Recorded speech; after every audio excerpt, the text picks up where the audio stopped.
This is 7 News, the voice of the border. Tonight, primary producers call for drastic action to keep foot and mouth disease out of the country. More than 500 new local COVID cases, with the peak still weeks away. A Thaguna homeowner angry at new plans for a childcare centre next door. 7 News begins now. Good evening. Border and northeast farmers and travel agents are on tenterhooks tonight as our leaders bicker over whether to close Australia's borders.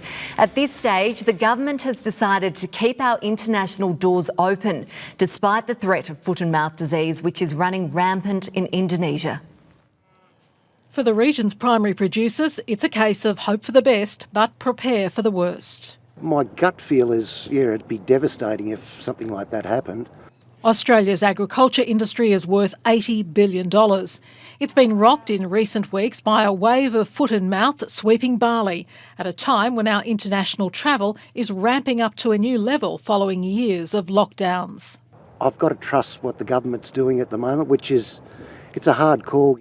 Also at risk, the newly recovered travel industry, with barley one of the top destinations for regional people on a budget. I think it'll hurt the Indonesian travel industry. I think that'll be really sad for them. But in terms of ours, I think we'll just be adjusting itineraries again and moving to different destinations.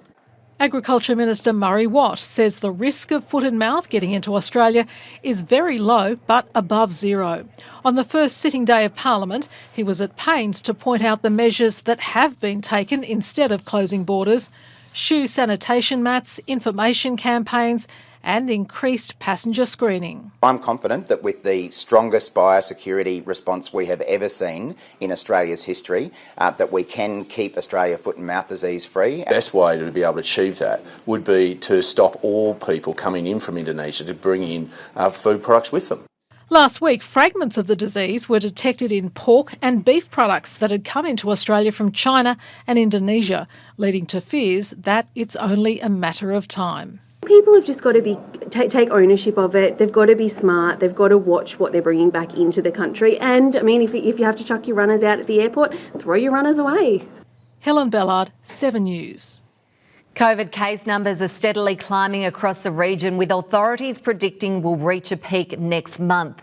Let's cross now to Helen Ballard with more on this. And Helen, what's the situation locally? Well, Maddie, in the past 24 hours, we've had 534 new cases. Now, that includes 299 cases north of the border and 234 south. The COVID case surge has prompted health authorities to issue a new plea for people to get vaccinated and, if they're eligible, to get a 4th dose before cases climb even further. At this rate, Maddie, we could reach a peak of COVID cases locally by early next month. Thanks for the update, Helen. Helen Ballard there. The region's COVID wards are close to capacity as those case numbers continue to climb. Health services say they're ready for the peak, but they're asking the community to help minimise the impact.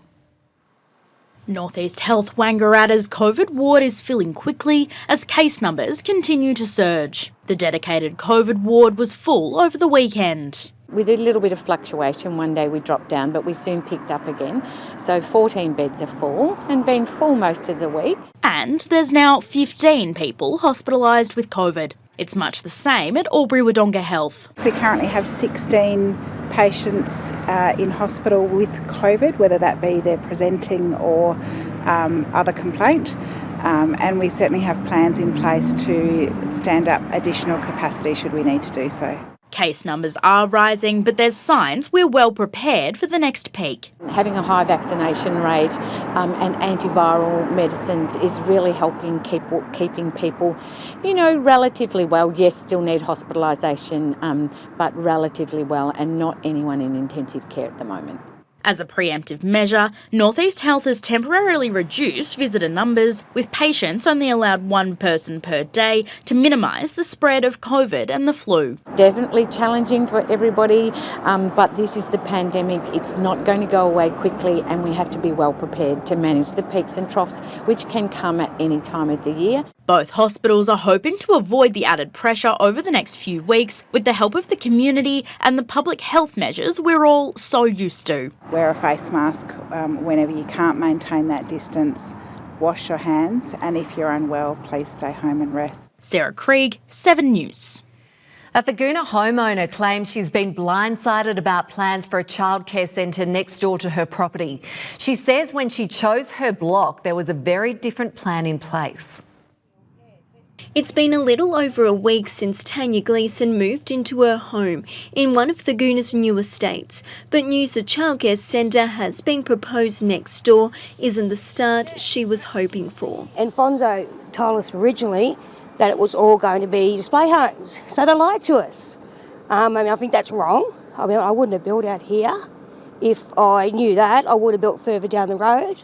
The $950,000 development application was recently lodged with council at the entrance to Hilford Rise Estate off Tabletop Road. New Beginnings has space for 84 children. 2 display homes were originally planned for this site, but there was no longer a need for them when the housing boom kicked off and all lots in this estate were sold. The site backs onto future stages of Kensington Gardens. We come from Albury, have a quiet life out here. My partner's a shift worker, something quieter, and it's nice out here. But knowing there's a childcare centre beside us, we think, oh, far out. They should have told us. But for those who aren't living next door, the opportunity for more childcare spaces is welcome. That would be fantastic. The childcare in Albury is pretty scarce at the moment. I know I can't get my youngest in, and it's pretty tough on families that need to go back to work. I think more childcare centres are fantastic for the area. I know there's one just being built around near my place in Fairway Gardens, and the one that I've just heard about down near Kensington Garden, I think it'll be positive for the Thaguna area. I think it's a good idea. Although there's a lot, I think we need more. I have friends that are pregnant right now and are already on wait lists. So yeah, I just think one more couldn't hurt. If approved, construction would begin early next year. Jessica Whitty, 7 News. Updated designs for the Inland Rail project in Glenrowan have been released by the Australian Rail Track Corporation. The consultation period identified the area's heritage values, safe accessibility and connectivity as priorities for the Glenrowan community. The updated designs include a higher new bridge over Beaconsfield Parade with a shared user overpass, a shopfront at 34 Gladstone Street where residents can view the plans and ask questions, open this afternoon. A local disability support service is helping clients build connections by setting up social clubs. It's all about regaining confidence and making friends after a couple of particularly isolating years for community members living with disabilities. Mosaics and morning tea were on today's agenda for ladies living with disabilities. Infinity Coordination and Supports had their first women's club meeting and it's already a hit with clients. It's really good just to get out. It's better than sitting at home. It's just something different. Yeah, and new people, just to see new people. It's really good fun, enjoying myself, to get out of the house and socialise and make new friends. The program is part of the organisation's plans to help build social connections in a way that's accessible and driven by members. We can do things like bowling and mini golf, and it's really whatever the clients want to do. We don't want to make it like a day program, we want to make it more of a social club. So it's a good opportunity for them to come here and be able to do that kind of stuff. The program will run on Mondays between 10 a.m. and 3 p.m, with plans for more crafting and day trips to sightsee around the region. And the ladies aren't the only ones with a club. The men's group will meet for the first time on Wednesday. That'll be woodwork and metalwork and all that kind of fun stuff, go and have lunch at the pub. After 2.5 years of COVID-induced barriers, staff at Infinity are hoping the program will help clients ease back into socialising by creating a safe space. It's a good space for women to come and meet friends and do craft and gardening and whatever they want, get them out of the house. Sarah KRIEG, 7 News. Paramedics at Falls Creek now access even more of the mountain with a new ambulance at the station. The enclosed oversnow vehicle means paramedics can get to the injured person out of the elements to transport them to a medical centre straight from the slopes. The new ambulance is a game changer for AMBOs, ski patrol and patients when it comes to quality treatment. Unlike in the past where we've had to do that with a sled behind a skidoo. Now we can actually do that in the comfort of a enclosed vehicle that's heated. It's a much better environment for stabilising and treating our patients. And it's also a much safer and much more stable environment for our paramedics. Meanwhile, Mount Hotham will be getting an oversnow ambulance in time for the next ski season. The Borders of Stedford has returned after 2 years of COVID cancellations. Primary school dance troupes took to the stage today to show off their moves. The competition's been running for 2 days already, with the Little E's kicking off 9 days of dancing.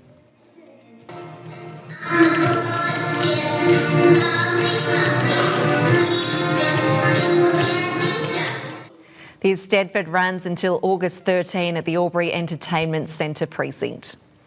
Well, it's time now for a quick check of the weather with Kirsty Fitzpatrick. And Kirsty, we did see a bit of a change moving through this afternoon. We have, that's right, Maddie. Good evening to you and hello everyone. But we started off our day with a heavy fog and then that cleared to partly cloudy skies. Milder conditions overnight as well, and our daytime temperatures weren't too bad either, reaching the mid to high teens, 17 at Corowa, 17 degrees also for Culcairn, and a few degrees above our July average. But that change did move through this afternoon. We have seen rumbles of thunder and showers passing across the region. Those showers will continue this evening and into the early hours of tomorrow. And we're also expecting quite a drop in temperatures. The high teens for most today. It's going to be much cooler tomorrow. I'll have all those details a little later on, Maddie. Winter's back. It's back. Thanks, Kirsty. See you later. Still to come in 7 News, alarming statistics about the number of border women who smoke during pregnancy, and a new push to bring in more farm workers from Pacific Island nations. The federal member for Indi is hopeful labour shortages could be over soon after a trip to the Pacific. Helen Haynes visited Fiji last week as part of a parliamentary delegation to discuss getting Pacific Islanders into the country to work on farms. Dr Haynes says processes need to be put in place to ensure there's a workforce to handle this year's harvest. They want to be out here working. There are 50,000 Fijian people who are registered and ready to come to Australia to undertake agricultural work. What we need now is for the government to get cracking and get them over here. Dr Haynes says the Labor government's decision to scrap a dedicated farm worker visa is a backward step in solving the labour shortage. A new report's revealed the rate of local women smoking during pregnancy is almost double the national average. 16.4% of pregnant women smoked tobacco during the first 20 weeks of their pregnancies, compared to just 8.9% Australia-wide. It's a concerning statistic, with smoking during pregnancy linked to poor fetal growth and increased risk of complications. A work of art aiming to break down barriers between Indigenous and non-Indigenous communities has been unveiled at Wodonga Police Station.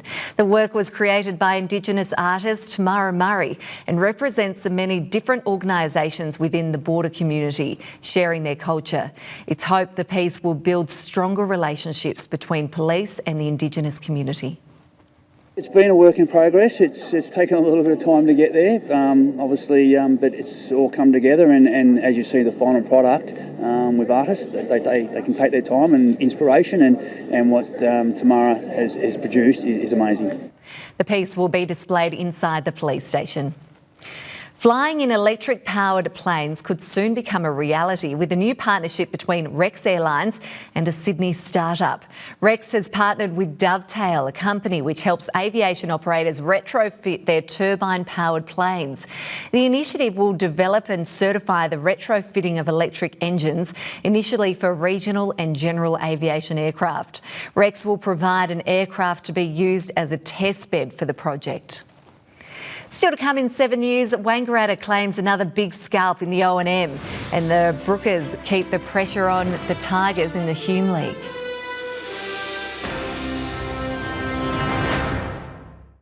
Welcome back. Wangaratta faced one of the toughest tests in country football over the weekend and passed with flying colours. A 6-goal win over the Albury Tigers, keeping them again clear on top of the ladder. It was first against third, but Wangaratta showed it's going to take something special to beat them just 4 weeks out from finals.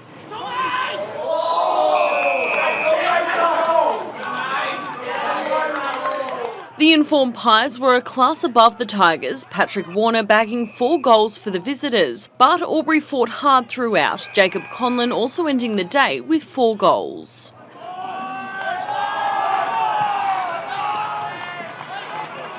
But it wasn't quite enough to get them over the line, going down by 34 points.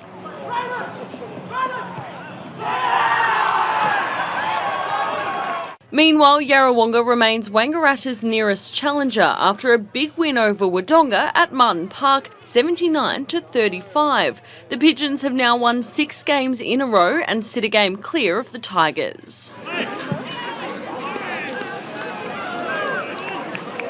In other games, it was a nail-biting finish in the match between the Hoppers and Raiders. Raiders getting up by just a single point. Myrtleford leapfrogged Rovers on the ladder with a gutsy 11-point win at WJ Finlay Oval, while Corowa Rutherglen went down to Lavington by 37 points. Clesianta, 7 News. Osborne remains undefeated in the Hume League after a big win over Jindera. But in the match of the round, third-placed Howlong crumbled under Holbrook's unrelenting pressure to all but ensure the Brookers finished second on the ladder. A mouth-watering matchup on paper turned out to be a one-sided affair. Wetnall's come up with it again. How did he do that? That's a magic act from Wetnall. Senior going back with the fly. The ball spilled through and it's just here over the back for another easy goal for the Brookers. It's raining goals here right now for Holbrook. Luke Gestier was the man of the match, leading by example and bagging 7 goals for the home side. Heine Hennessy, a bit more of a traditional approach, kicks on its way, it's close, and the mark has been taken on the line by Gestier. And Gestier at the back takes a really comfortable mark and slots through goal number 6. A 6-goal lead at halftime had the Brookers in control. The Spiders failed to trouble the scorers in the third term, but Howlong refused to give up. Ben Baker and Manny Hughes stepping up, trying to lift their side. As the ball gets thrown in, Hancock look at that tap down to Benny Baker. That is beautiful, and Benny Baker goes whammo straight through the middle. Holbrook was simply too strong. As they go up, hardman Hamilton Mitchell with class and quality. And fantastic finish. Beautiful stuff. In other matches, Osborne recorded a thumping win over Jindera, 107 to just 23. Rand Walbundry Waller belted Lockhart and Colcan claimed a close win over the Crows in Urana. Henty came close to knocking off Brock Burham, falling by just 3 points, and CDHBU defeated Murray Magpies by 87 points. Clesianta, 7 News. A former Murray Bushranger has kicked 2 goals in his AFL debut. Elijah Hollands donned number 36 for the Gold Coast Suns in the Q clash against Brisbane at the Gabba. Hollands' first kick in the big league sealed a goal in the opening minutes of the first quarter. Then a classy finish on the run saw his second just before halftime. You don't see many youngsters arrive in these sort of positions. Look at him just track the ball there. And he knows that Rankin's got tricks. He knows, even though he's not looking at me, I know he's coming back to me. What a finish, Jordan. Yeah, it's a good result. Benny Ainsworth took care of him, was able to find me in the pocket. So, yeah, it was a good moment. A 5-goal-to-1 final quarter gave the Lions a 17-point win. The Border is hosting the best young footballers in the country this week with the AFL's National Under-15 Championships underway at the Lavington Sports Ground. Boys and girls will compete in 30 games over the week, with matches used to select an All-Australian team. Today, Victoria bounced back on day 2 with an impressive win over New South Wales after going down to Queensland. New South Wales has had a tough start with back-to-back losses. Fans are welcome to attend matches throughout the week. Entry is free. The Bandits women's squad has thumped the Maitland Mustangs in the NBL 1, securing a 58-point victory. Unique Thompson has a standout game for the local team, scoring 30 points in the big win. The league leaders were simply unstoppable, way too strong for their 10th placed opposition. That could well change by the end. Theodore, brilliant assist into Unique Thompson. In the men's game, Jack Saunders netted 29 points for the Bandits, but that wasn't enough to secure a much-needed win. The Border boys went down to the second-placed Mustangs by just 7 points. Still to come in 7 News, Kirsty Fitzpatrick will be back with all your local weather details.